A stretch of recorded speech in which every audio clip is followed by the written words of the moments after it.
Assalamualaikum warahmatullahi wabarakatuh.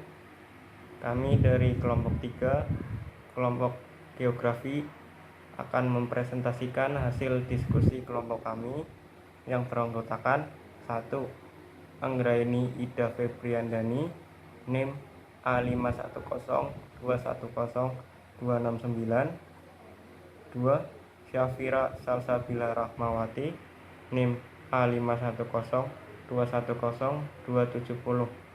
3. Arfiana Dwi Iriani Agatha, NIM A5102102771. 4. Vika Amalia Selianti, NIM A5102102772. 5. Tegar Agung Nugroho, NIM A5102102773. 6. Anggun Yunistasari, NIM A5102102774. A. Pengertian dan ruang lingkup geografi. Geografi adalah suatu ilmu yang mempelajari mengenai lokasi serta persamaan dan perbedaan keruangan atas fenomena fisik dan manusia di atas permukaan bumi. Secara etimologis, istilah geografi berasal dari bahasa Yunani, yaitu kata geo yang artinya bumi dan grafien yang artinya pencitraan. Ada 3 ruang lingkup geografi, yaitu 1. Geografi fisik. Geografi fisik mempelajari mengenai kondisi fisik pada permukaan bumi, termasuk fenomena atau peristiwa yang pernah terjadi di bumi. 2. Geografi sosial, mempelajari tentang semua kegiatan manusia di bumi serta kaitannya dengan lingkungan hidupnya. 3. Geografi regional, mempelajari tentang hal-hal khusus yang terjadi di suatu daerah, baik desa, kota, provinsi, dan negara. Tujuan geografi yang pertama sebagai pengetahuan, yaitu mengembangkan konsep dasar geografi yang berkaitan dengan pola keruangan dan proses-prosesnya. Yang kedua sebagai keterampilan, yaitu mengembangkan keterampilan mengamati lingkungan fisik, sosial, dan lingkungan binaan. Yang ketiga sebagai sikap, yaitu menumbuhkan kesadaran terhadap fenomena geografi yang terjadi di lingkungan sekitar dan bertanggung jawab mengenai lingkungan sekitar. Adapun kegunaan dari geografi yaitu 1. Pemetaan potensi pertanian daerah dengan analisis kesesuaian lahan pertanian yang hasilnya akan menunjukkan apakah suatu daerah tersebut berpotensi mengembangkan sektor pertanian atau tidak. Yang kedua, ada pengarah pengembangan daerah. Melalui informasi kondisi fisik wilayah dapat dilakukan analisis potensi unggulan daerah. Yang ketiga, pemetaan daerah rawan bencana dengan peta rawan bencana sehingga pemerintah dan tim ahli dapat merumuskan letak zona rawan suatu daerah. Yang keempat, sebagai gambaran kepadatan penduduk untuk menghitung kepadatan penduduk sehingga dapat dikelompokkan antara usia produktif dan lansia. Yang kelima, informasi kondisi lingkungan, informasi mengenai ancaman yang mungkin terjadi sehingga dapat dilakukan upaya preventif yaitu pencegahan dini terhadap kerusakan lingkungan. Yang keenam, informasi perubahan iklim. Ilmu geografi berperan dalam informasi keadaan iklim dan cuaca. Sejarah perkembangan ilmu geografi. Istilah geografi pertama kali diperkenalkan seorang ahli filsafat dan astronomi terkenal yang bernama Eratosthenes pada tahun 276 sampai 194 sebelum Masehi. Menurutnya, geografi berasal dari kata geografika yang berarti tulisan atau deskripsi tentang bumi. Pengertian geografi terus mengalami perkembangan dari waktu ke waktu seiring dengan kemajuan pemikiran dan pemahaman manusia. Seorang ahli astronomi dan matematika bernama Claudius Ptolemaeus mengemukakan bahwa geografi merupakan suatu penyajian melalui peta dari sebagian wilayah permukaan bumi yang menunjukkan ketampakan secara umum. Perkembangan ilmu geografi juga dipengaruhi oleh adanya pemikiran yang beraliran fisik determinis bahwa keadaan alam suatu wilayah sangat menentukan sifat, karakter, dan pola penduduk yang menempati daerah tersebut. Secara ringkas, uraian sejarah perkembangan geografi dari masa ke masa seperti berikut. Yang pertama, perkembangan geografi zaman Yunani atau klasik. Geografi telah dikenal sejak zaman Yunani kuno, di mana pada saat itu pengetahuan dipengaruhi oleh mitologi. Pengetahuan seputar bumi masih dipengaruhi oleh mitologi dan cerita rakyat. Pengaruh mitologi mulai berkurang seiring dengan perkembangan pengaruh ilmu alam sejak abad ke-6 sebelum Masehi. Sehingga corak pengetahuan tentang bumi sejak saat itu mulai mempunyai dasar ilmu alam, ilmu pasti, dan proses penyelidikan tentang bumi dilakukan dengan memakai logika. Yang kedua ada perkembangan geografi abad pertengahan. Pada abad pertengahan, uraian-uraian tentang geografi masih mencirikan hasil laporan, baik perjalanan yang dilakukan melalui darat maupun melalui laut. Pada masa ini, selain banyak ditemukan daerah-daerah baru, konsep geografi bersifat matematis, mendapatkan perkembangan yang pesat. Gagasan geografi Aristoteles baru dikenal kembali pada Eropa abad pertengahan lewat terjemahan dan ditulis dalam bahasa Arab pada abad 12. Namun, pada kawasan Muslim, geografi cukup mengalami perkembangan. Perkembangan geografi dan ilmu lain di kawasan dunia Arab didukung juga oleh beberapa hal yang terdapat di Eropa pada masa pertengahan. Yang ketiga ada geografi modern.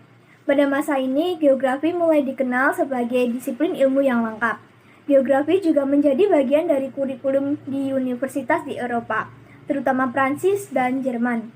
Pada masa geografi modern, Carl Church membagi dunia atas wilayah-wilayah yang didasarkan atas morfologinya. Selanjutnya, geografi masa akhir abad ke-19 dan abad ke-20. Pusat perhatian geografi pada akhir abad ke-19 adalah terhadap iklim, tumbuhan, hewan, serta bentang alam. Kebanyakan ahli geografi pada periode ini memperdalam geologi dengan menggunakan metode geologinya dalam menyelidikinya. Yang terakhir, perkembangan geografi era mutakhir. Perkembangan geografi saat ini lebih mengarah pada upaya pemecahan masalah yang dihadapi oleh umat manusia. Kondisi ini mengharuskan geografi sebagai bidang keilmuan tidak boleh melepaskan diri dari disiplin keilmuan lainnya. Geografi tidak bisa lepas dari ilmu lainnya dan sudah menggunakan metode kuantitatif dan perantik komputer dalam menyelidikinya. Geografi di Indonesia sudah dikenal sejak zaman pendudukan Belanda dan dibawa masuk oleh para ilmuwan Belanda yang melakukan studi atau kajian tentang Hindia Belanda. Istilah geografi yang diperkenalkan adalah aardrijkskunde. Sama seperti yang di Belanda, penggunaan istilah ini di sekolah rakyat Indonesia yang cukup lama dan berakhir saat Belanda meninggalkan Indonesia dan diganti oleh Jepang. Ada dua pelopor ahli geografi Indonesia, yaitu R. Bintaro dan Surastopo. Setelah diadakan seminar geografi di Semarang pada tahun 1972, diperoleh keseragaman dalam mengisi dan menggunakan geografi sebagai ilmu tata ruang. Sedangkan terjemahan ilmu bumi tepat untuk kata geologi karena geo berarti bumi dan logos atau logi berarti ilmu. Keterkaitan antara ilmu geografi dengan ilmu sosiologi terdapat di konsep esensial geografi. Salah satunya ada pada konsep interrelasi dan interdependensi. Pengertian dari konsep ini merupakan sebuah konsep tentang hubungan timbal balik antara dua tempat yang saling berkaitan.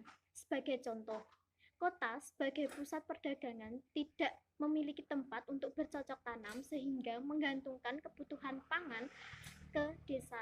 Sedangkan desa menggantungkan kebutuhan berupa alat-alat kebutuhan rumah tangga dan juga alat-alat pembangunan ke kota.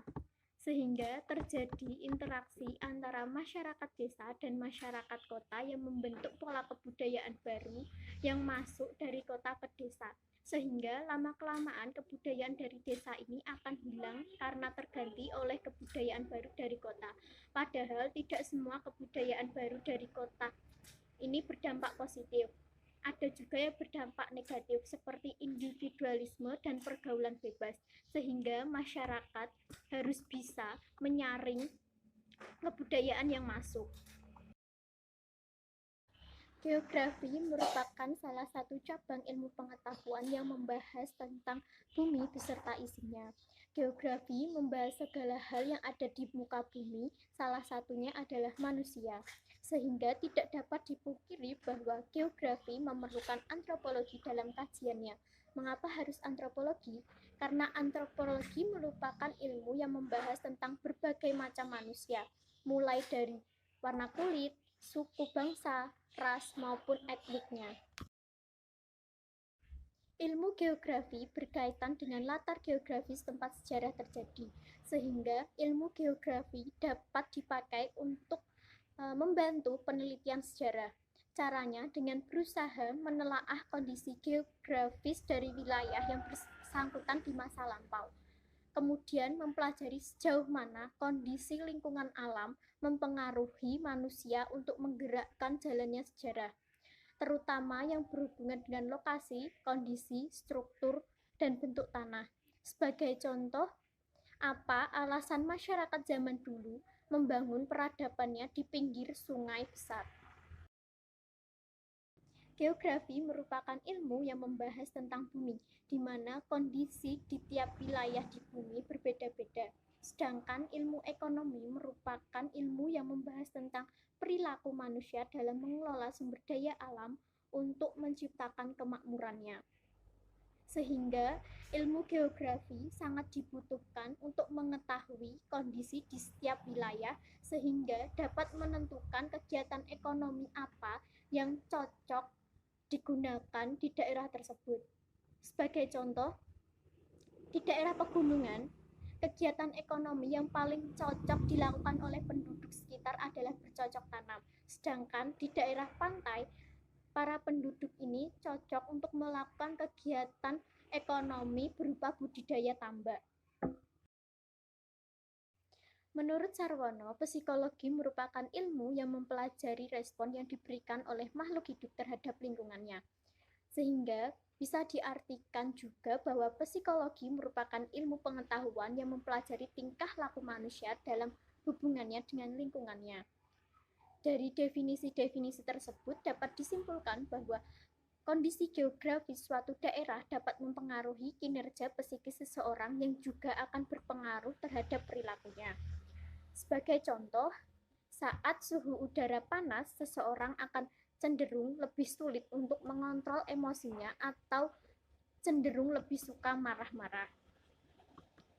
Nah, dari beberapa penelitian yang telah dilakukan, ternyata orang yang berada dalam ruangan yang panas tidak begitu tertarik dengan orang lain daripada orang yang bekerja di suhu yang relatif sedang. Ditemukan juga bahwa ada korelasi yang tinggi antara temperatur yang tinggi dengan agresivitas, sehingga temperatur yang tinggi dapat mempengaruhi kerusuhan di jalan. Hal ini juga menjawab mengapa kerusuhan banyak terjadi di siang hari. Geografi mempelajari tentang fisik bumi, termasuk persebaran dan pengaturan dari semua elemen permukaan bumi yang meliputi iklim, tumbuhan, hewan, dan kehidupan manusia. Kondisi geografis juga memiliki pengaruh yang signifikan terhadap kehidupan manusia dan kebijakan negara. Hal ini dapat dilihat dari beberapa teori seperti Ocean Power Theory, Heartland Theory, Sky Power Theory, dan lain-lain. Ilmu geografi juga berkontribusi pada perkembangan politik berdasarkan pengaruh faktor geografis pada arah kebijakan negara. Selain itu, letak geografis juga dapat mempengaruhi hubungan antar negara. Sebagai contoh, negara Laos. Negara Laos tidak memiliki laut, sehingga negara Laos harus mengambil kebijakan politik dengan bekerja sama dengan negara lain untuk memenuhi kebutuhan laut seperti ikan, lobster, terumbu karang, dan lain sebagainya. Konsep-konsep ilmu sosial geografi. Yang pertama yaitu lokasi. Lokasi adalah posisi suatu objek. Nah, yang kedua yaitu jarak. Jarak itu merupakan ruang yang menghubungkan antara lokasi satu dengan lokasi lainnya. Yang ketiga yaitu keterjangkauan. Keterjangkauan merupakan konsep yang mengacu pada kemampuan untuk mencapai suatu objek. Nah, yang keempat yaitu pola. Pola merupakan susunan fenomena pada ruang muka bumi. Yang kelima yaitu morfologi, merupakan wujud daratan di suatu muka bumi. Yang keenam yaitu aglomerasi, merupakan persebaran yang bersifat kelompok pada suatu wilayah. Yang ketujuh yaitu interaksi, merupakan hubungan timbal balik antar wilayah. Yang kedelapan yaitu nilai kegunaan. Nilai kegunaan merupakan kelebihan yang dimiliki oleh suatu wilayah dan memiliki nilai kegunaan. Terima kasih. Yang kesembilan adalah diferensiasi area, adalah keunikan atau karakteristik antara wilayah satu dengan wilayah yang lain. Yang 10 adalah ketertarikan ruang, adalah tingkat hubungan antar wilayah. Yang ke-11 adalah transferabilitas, adalah hal yang berbeda dan dapat dipindahkan ke tempat yang lain. Yang ke-12 adalah komplementasi, adalah perbedaan dua tempat atau lebih dalam hal spesifikasi. Yang ke-13 adalah peluang intervensi, adalah upaya untuk mencampuri, mempengaruhi, bahkan mengendalikan pihak lain dengan tujuan untuk mewujudkan tujuan tertentu terhadap pihak yang diintervensi. Yang ke-14 adalah konektivitas, adalah keterusterangan rute yang menghubungkan tempat dengan indikasi koneksi internal dalam jaringan transportasi. Yang ke-15 adalah peluruhan jarak, adalah penurunan intensitas aktivitas, proses atau fungsi dengan bertambahnya jarak dari titik asalnya.